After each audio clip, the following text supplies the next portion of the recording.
Nós vamos estudar o livro O Consolador, que é uma obra-prima do espírito de Emmanuel, livro novo para vocês, a segunda vez que eu vou estudar ele com vocês. Novo assim, né? Esse livro é maravilhoso, altamente conhecido, mas para quem não conhece, O Consolador são perguntas e respostas no estilo do Livro dos Espíritos. E aí Emmanuel destrincha questões que foram propostas a ele de maneira, assim, maravilhosa, né? Maravilhosa. Então, eu vou estudar com vocês as almas gêmeas. Será que tem esse negócio de alma gêmea? Não tem? Será que é exagero? Será que não é? Olha que legal. Para quem quer anotar, olha, O Consolador, a partir da pergunta 324, tá? De 324 em diante. O Consolador. Pergunta 324. E agora, hein? E agora, hein? Vamos lá. Existe nos textos sagrados algum elemento de comprovação para a teoria das almas gêmeas? Bem, somos dos primeiros a reconhecer que em todos os textos necessitamos separar o espírito da letra. Contudo, é justo lembrar que nas primeiras páginas do Antigo Testamento, base da revelação divina, está registrado, e Deus considerou que o homem não devia ficar só. Opa! Vamos lá, nós vamos aquecer nosso estudo. Emmanuel é questionado. No texto sagrado, tem alguma coisa sobre alma gêmea ou especulação? Aí Emmanuel fala, olha, realmente, nós temos que admitir, né, que está escrito lá na Bíblia, né, nos textos sagrados, não é na Bíblia só, nos textos sagrados, ele cita depois o Evangelho, a Bíblia, falando que realmente o homem não foi feito para viver só. Mas calma, não se precipita ainda não. Né? Não quer dizer que você tem que viver com uma única pessoa específica para o resto da vida. Calma. Vamos continuar. 325. A atração das almas gêmeas é traço característico de todos os planos de luta na Terra? Resposta. O universo é o plano infinito que o pensamento divino povoou de ilimitadas e intraduzíveis belezas. Para todos nós, o primeiro instante da criação do ser está mergulhado num suave mistério, assim como também a atração profunda e inexplicável que arrasta uma alma para outra no instituto dos trabalhos, das experiências e das provas, no caminho infinito do tempo. Bem, a ligação das almas gêmeas repousa para o nosso conhecimento relativo nos desígnios divinos insondáveis na sua sagrada origem, constituindo a fonte vital do interesse das criaturas para as edificações da vida. Separadas ou unidas nas experiências do mundo, as almas irmãs caminham ansiosas pela união e pela harmonia supremas, até que integrem no plano espiritual, onde se reúnem para sempre na mais sublime expressão do amor divino, finalidade profunda de todas as cogitações do ser no dédalo do destino. Traduzindo, existem almas afins, sim, irmãs, nós vamos entender o que é isso, sim, que podem reencarnar muitas vezes juntas, sim, mas essa ideia de que Deus criou um espírito, partiu em 10 partes, 50 partes, essas pessoas estão separadas, mundo afora, sabe aquela coisa que Platão trouxe? Não tem nada disso. O espírito é único, ele é indivisível. O espírito é o princípio inteligente do universo, você é um ser individual. Mas, por algum motivo, né, na lógica reencarnacionista que fez com que a gente se atraísse mutuamente, as afinidades foram sendo criadas. Aguenta aí que nós vamos chegar lá. Pergunta 326. A união das almas gêmeas pode constituir restrição ao amor universal? O amor das almas gêmeas não pode efetuar semelhante restrição, porquanto, atingida a culminância evolutiva, todas as expressões afetivas se irmanam na conquista do amor divino. O amor das almas gêmeas, em suma, é aquele que o espírito um dia sentirá pela humanidade inteira. Eita, gente, profundo. Ó, vamos lá. Deixa eu explicar uma coisa para vocês. Quando o livro foi publicado, houve uma certa polêmica de muita gente que não entendeu a proposta de Emmanuel. Muitas pessoas interpretaram que Emmanuel havia dito que existe alma gêmea, sim, e que essa alma gêmea seria exatamente isso, né? Um espírito, ele é criado, e aí, por algum motivo, Deus cria um outro espírito. Aí cada um tem uma teoria, ao mesmo tempo, à mesma hora, que se liga de maneira constante, e eles vão se procurar pelo universo. Aí vão se encontrar em alguma encarnação e só vão reencarnar juntos. Pronto. Ou seja, típico de amor platônico isso, né?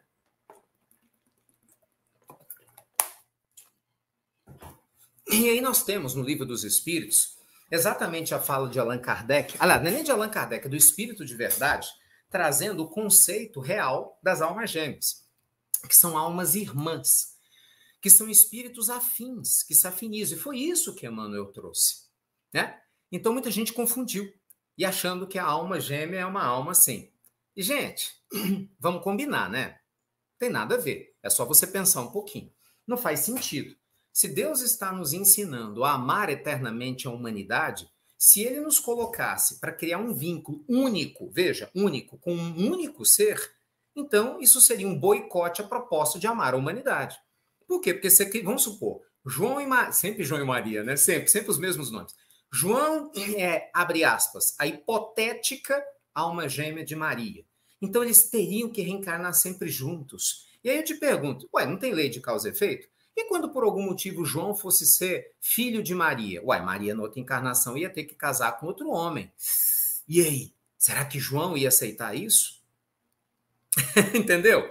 Na lógica humana, a gente envolve a alma gêmea como aquela coisa de posse, né? Eu e você somos juntos um para o outro, amor eterno. Esquece isso, gente. O amor universal é o amor real.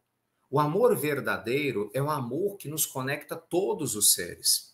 É lógico, aí sim, aí a gente tem que colocar os pingos nos is. Durante as nossas existências, aí sim, o que acontece? Nós temos afinidades. É outra história, completamente diferente. Outra história. Nas nossas existências, nós temos afinidades. Você vai reencarnando. E, obviamente, de acordo com o patamar vibracional que a gente se encontra, você se afiniza a alguém. Não uma pessoa, mas às vezes várias. Amigos, né? Pessoas próximas. Você sabe disso. Você que é pai ou mãe, você não tem, às vezes, imagina, vamos supor que você tem vários filhos. Tem um filho que tem mais afinidade com você do que o outro. Não quer dizer que você ama mais a um do que o outro. Né? Um verdadeiro pai e mãe daria vida por qualquer um dos seus filhos, não tenho dúvida quanto a isso. Mas, em contrapartida, às vezes você vai ter mais afinidade com um do que você teria afinidade com o outro. Entende? E esse é um grande ponto. Então, as almas irmãs, do ponto de vista espiritual, são almas que estão, isso sim, convergindo para o mesmo ponto evolutivo e que muitas vezes se atraem, aí sim, isso é real, se atraem mutuamente. Claro, são grupos de amigos que vão se formando no decorrer dos milênios, no decorrer das existências. A gente desencarna, você vai para o mundo espiritual, e aquele que aqui você teve uma afinidade muito, muito grande, não tem aquelas pessoas que só da gente estar perto, seu coração vibra, você sente uma paz, uma alegria. Você não precisa sentir isso só com o seu marido ou sua esposa, não tem nada a ver. Você pode sentir isso com um filho teu, você pode sentir isso com um amigo seu, tá vendo? Você não tem nenhuma relação conjugal, nenhuma. Mas você pode sentir, sabe, seu coração pulsando de uma maneira incrível. Você pode ter um amigo que é casado, uma amiga que é casada, e você não tem que desejar ele ou ela sexualmente para que você tenha, né, uma afinidade profunda. Então, assim, você tem almas irmãs. Então, sob esse aspecto, né, quem que seriam, abre aspas, as almas gêmeas? Não uma alma que é gêmea, sabe? Metade da laranja. Lembra da música do Fábio Júnior? Como é que é? E a divina alma gêmea bate o coração, as metades da laranja, dois amantes, dois irmãos. Não, gente, isso é um amor platônico. Eu não tô... É sério isso. Em Platão, a gente tem esse conceito daquele amor muitas vezes inacessível. Então, daí vem esse conceito do amor platônico, que é um amor muito bonito, mas ele é muito romantizado, né? Então, na realidade, você tem almas profundamente afins. E aí é lógico, à medida que a reencarnação vai acontecendo, essas almas se vinculam de maneira profunda. E, naturalmente, elas podem, aí começa a lei divina a atuar, reencarnarem muito mais próximas umas com as outras por causa das escolhas espirituais que fizeram. Então, cada caso é um caso. A gente não pode generalizar. Entendeu? Não tem como você generalizar. Por exemplo, olha, alguém citou aqui Lívia, né? A história de Lívia com Emmanuel, né? Como Públio Lentulus. Sem dúvida. Mas olha que interessante. São almas profundamente afins. Mas Emmanuel nunca disse, Lívia é minha alma gêmea, eu estarei ao lado dela e só única e exclusivamente dela, e ela só estará única e exclusivamente comigo, e eu não tenho como amar mais ninguém como eu amo. Não existe isso. Emmanuel nunca falou isso. Nunca. Ele simplesmente viveu uma existência complicadíssima como um senador na época de Jesus, Lívia desencarna, um espírito muito mais evoluído que ele, que era esposa dele, ela vai para os páramos espirituais superiores, extremamente amorosa, doce, generosa, e naturalmente velando por ele como qualquer espírito nobre e doce faria, ainda mais amando o marido, né, como ela assim o amava, apesar de toda a loucura que aconteceu. Leiam o livro Há 2000 anos, ele conta essa história. Né? Então, assim, a gente ouve sempre falar, Lívia foi e Emmanuel ficou. E aí ele reencarna 50 anos depois, né, como escravo na história, ele conta essa história, e depois dá seguimento. Mas Lívia é um espírito que tem o quê? A sua individualidade. O Emmanuel também. Assim como o João, o Pedro, o Joaquim. Entende? Então, e aí? Então, vamos lá. Ó, vou criar uma situação aqui. Então, imagina só. Se Emmanuel tivesse que ser a alma gêmea de Lívia, muitas pessoas falam que Emmanuel é a alma gêmea de Chico Xavier. E aí? Entendeu? Né? Emmanuel, quando está no mundo espiritual, o Chico está encarnado. Então, Emmanuel reencarnou, o Chico desencarnou, vai auxiliá-lo. E complicou. Então, agora a alma gêmea é Chico e Emmanuel. Então, pronto, então Lívia não pode mais entrar. Peraí, mas e o Chico não tem o direito de ter outras afinidades também? Está entendendo como isso impacta? Então, assim, é diferente. Existem almas irmãs, é outra história. E aí, sim, as almas irmãs, elas caminham juntas. E, num grupo de almas irmãs, pelo nível de conexão espiritual que existe entre alguns seres, de acordo com o que a providência divina entender que é melhor, você pode ter, sim, dois espíritos que retornem juntos uma, duas, três vezes, talvez mais, por um propósito específico. Mas sempre o foco geral é o amor universal, é o que Emmanuel traz, é o que está no Livro dos Espíritos, é o que a espiritualidade superior nos oferece. Né? Então, assim, eu sei que muita gente se decepciona com isso, é engraçado, né? Tem pessoas que têm a necessidade de acreditar nesse amor exclusivo, principalmente quem é ciumento. Eu não sei de vocês que estão aqui assistindo o Evangelho agora com a gente, quem que é ciumento. Mas uma coisa é certa, eu tenho certeza absoluta, se você é uma dessas pessoas mais possessivas, mais ciumentas, essa ideia incomoda. Por quê? Porque, lógico, o ciumento, ele quer acreditar, vamos supor, uma mulher ciumenta, ela quer acreditar que o marido dela, ou a companheira dela, se for uma relação homossexual, é dela. E na próxima existência vai ser ela. E daqui a 2 tem que ser ela. É ciúme, é posse. Isso não é amor, desculpa, mas isso é apego. E vice-versa. O cara que é ciumento, imagina um cara ciumento, ele quer acreditar, se ele acredita em reencarnação, que na próxima existência é óbvio que tem que ser ela. Então tem que estar uma gêmea sim, né? Minha esposa, se é uma relação homossexual, claro que tem que ser ele, porque eu amo ele, então tem que ser ele.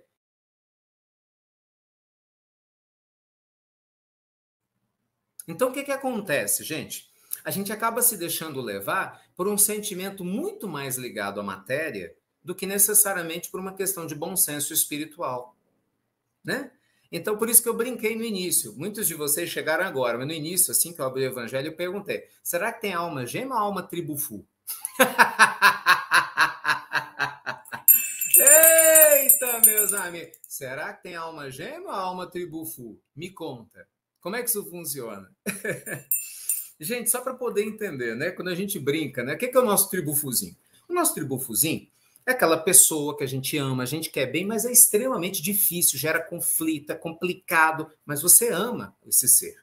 De novo, pode ser um amigo, um colega de trabalho, normalmente é parente, né? Via de regra, os tribufus da nossa vida são parentes, ou marido e esposa. Mas não necessariamente o teu tribufu, que é o vínculo de relacionamento que você atraiu agora e ele te atraiu também, significa que tem que ter, né, a alma gêmea. Aliás, provavelmente não é, né? Necessariamente, porque o conflito é tão grande. Você está exercitando o teu amor universal. Percebe? Eu te pergunto, quer dizer que porque você não tem afinidade com o tribufuzinho, que você não possa construir um vínculo de afinidade? Não faz sentido. O amor seria limitado se pensasse assim, entendeu? Então, gente, o amor verdadeiro, o amor que o Cristo nos ensinou, é um amor universal. É o amor que abraça todos. A gente aprende a entender que aquele que cruza o nosso caminho, vamos falar da questão afetiva, que é o que pega mais muita gente, né? Que cruza o nosso caminho, que a gente tem afinidade, às vezes você vai ter um relacionamento amoroso profundo, né? Fulano fala, é o grande amor da minha vida. Não necessariamente é só essa pessoa. Vou te dar um exemplo. Você é um ser que já reencarnou diversas vezes. Será que você só teve um relacionamento profundo de amor e afeto com teu marido atual? É agora, hein? Com tua esposa atual? Será que não pode haver no mundo espiritual em um outro lugar, um outro espírito com o qual, em alguma existência anterior, você tenha tido uma relação afetiva profunda no papel de marido e mulher. Vamos pegar uma questão tradicional, tá? Tradicional. Marido e mulher, ou que seja, uma relação homossexual, não importa, mas eu falo assim, de maneira profunda. De repente está em outro lugar. E aí? Isso quer dizer o quê? Aí agora você tem essa pessoa e quando desencarna, você está entendendo? Cada caso é um caso. As pessoas não param para poder pensar. Cada caso é um caso. Existem as afinidades, com certeza, isso é um fato. Isso é claro que você tem a sua afinidade. Né? Então tome cuidado para você não evoluir para o conceito de amor-apego. É diferente. Então, assim, é muito legal para escrever livro, fazer filme, Alma Gêmea, Cupido, né, filosofia grega, mitologia grega, né, ajudou a eternizar esses conceitos, é muito bonito, é muito legal, mas quando a gente usa um mínimo de bom senso, que a gente aprende com a proposta do amor universal, a gente entende exatamente o que existem afinidades. E eu vou lhe dizer mais, muitas vezes, abre aspas, a alma gêmea pode ser seu pai, que na verdade não seria alma gêmea, né? Seria uma alma muito afim. Pode ser sua mãe, sua tia. Você fala, gente, eu tenho uma afinidade com aquela minha tia, eu não sei explicar, ela é tia, mas é tão bom estar perto dela, ou do meu tio, ou do meu primo, entendeu? Com fulano. Aí você passa 20, 30 anos, sabe? Aquela coisa gostosa. E tem outras pessoas também. Então, assim, a gente está aprendendo a evoluir nesse caminho, né? Porque, repito, o nosso apego dói. O apego que é posse, e você chama de amor. Não, é tipo filho. É meu filho. Não, não, gente. É que nem fala Gibran, Khalil Gibran, no famoso livro O Profeta. Teus filhos são como flechas lançadas ao vento. Teus filhos não são teus filhos. Filho é filho de Deus. Deus empresta para a gente, momentaneamente nessa existência, é filho. É a mesma coisa, é meu marido. Não, nessa existência, ele está seu marido. É minha esposa. Não, nessa existência está sua esposa. Nada impede que numa próxima existência possa ser assim também. Cada caso é um caso, lógico. Mas daí você achar que sempre tem que ser assim, porque eternamente vai ser assim, é só a gente usar um pouquinho de bom senso. E Emmanuel nos ajuda a auxiliar, né? E Allan Kardec nos auxilia a entender também, e a gente entende o amor universal. Não é verdade? Eita, meus amigos, profundo, profundo. Mas ainda tem gente falando, eu não sei qual é a minha, mas não tem alma gêmea, eu queria. O povo ainda está perguntando, né? Eu estou procurando a minha alma gêmea. Não tem alma gêmea. Deixa eu deixar isso bem claro, né? Porque senão tem gente que vai alucinar. Não tem uma alma gêmea. É isso que nós estamos dizendo aqui, baseado em tudo que se conhece. Existem almas afins, é plural, almas afins. Vamos lá, outro exemplo, para não faltar argumento para você. Imagina uma freira. Gente, quantas freiras tem no mundo? Ela não casa, ela não tem relacionamento afetivo, ela escolheu casar com Jesus, tanto que ela vive com aliança. Literalmente, a aliança é o casamento simbólico com Cristo, com a proposta da caridade. Quer dizer, então, que uma freira, uma irmã de caridade, não pode ter almas gêmeas? Não necessariamente, não. Ela pode ter uma pessoa maravilhosa que ela se afinize. Entendeu? Uma colega, uma irmã, sabe? Pode ter um ambiente, mas não vai ter relacionamento sexual nenhum. São afinidades. Mesma coisa acontece, né, com párocos de todos os outros lugares. É o amor, gente. É o amor que liberta, né? É o amor que nos conecta. São almas afins. Almas afins tem. Ou almas irmãs, que é um sinônimo de almas afins. Né? E às vezes, quando duas. Aí sim, daí vem o mito. Mito vem disso. Quando duas almas muito afins, presta atenção nisso, quando duas almas muito afins se relacionam, é claro que elas vão se dar muito bem. Claro, na vida afetiva, porque são afins. Mas a gente sabe que no planeta Terra ainda não é regra. A maioria dos casamentos na Terra ainda se dão por prova e expiação do que por afinidade pura. No mundo de regeneração, isso vai invertendo. Mas enquanto ainda na Terra, nesse patamar atual, a maioria dos casamentos ou relacionamentos profundos ainda é pela questão probatória, não pela afinidade pura e real. Então, obviamente, quando há esse relacionamento de duas almas que são muito afins, gente, é leve, elas se respeitam, elas se gostam demais, mas elas se gostariam em qualquer papel, entende isso? Se elas tivessem reencarnado como irmãs, elas iam se gostar. Se ela tivesse reencarnado essas duas almas como pai e filho, elas iam se gostar, se amar. Se tivessem reencarnado como amigas, seriam melhores ou grandes amigas. Mas, nesse momento, reencarnaram como homem e mulher. Ou, enfim, no relacionamento que seja afim. Tá entendendo? Então, lógico que para o mundo vai para, meu Deus, é alma gêmea. Não, fulano e Beltrano, mas ficaram casados 50 anos, se deram bem demais e tal. Graças a Deus. Mas poderiam ter sido 50 anos os melhores amigos. Entendeu? Podiam ser duas irmãs com 75 anos cada uma, se amando mutuamente. Vocês estão entendendo o conceito? Então, a gente é que cria, segmenta, que a alma gêmea tem que ser na vida afetiva só, e é apenas um criado para o outro, e é propriedade. Pum, como se fosse um selo, né? Meu, é minha. Gente.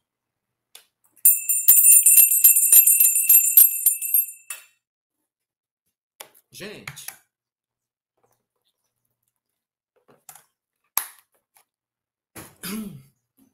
Eita, meus amigos!